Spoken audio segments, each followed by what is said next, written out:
Good day everyone. Today I will show you how to cook adobong pusit. Okay, here we go. Chop some garlic.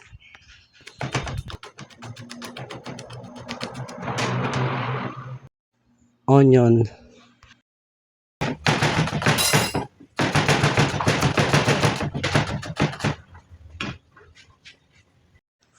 Ripe tomato.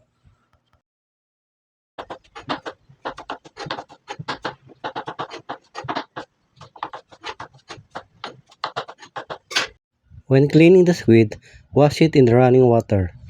Press the head and remove the teeth. Then press the body, remove the plastic, remove the intestine and some foreign materials that eaten by the squid.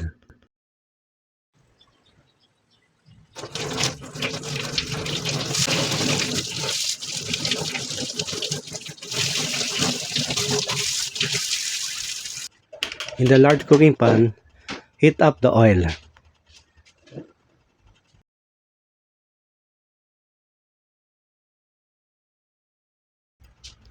Saute first the garlic.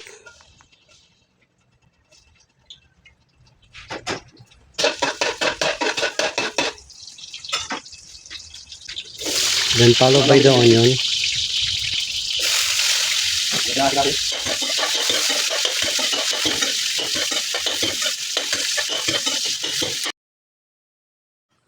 Then followed by the tomato.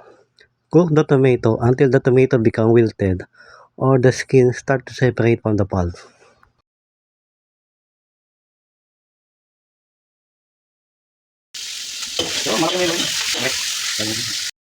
When the tomato become watery, pour the squid. I'm not using vinegar in adobong pusit. Instead, I'm using a lot of tomato to replace the acidity of the vinegar. The tomato provide better taste. Season with pepper.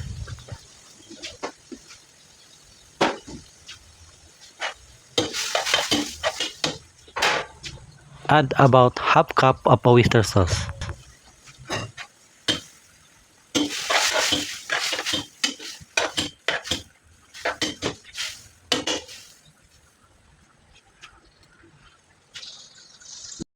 Bring to simmer and check the taste.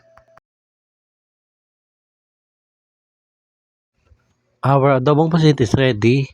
Thank you for watching and have a nice cooking day.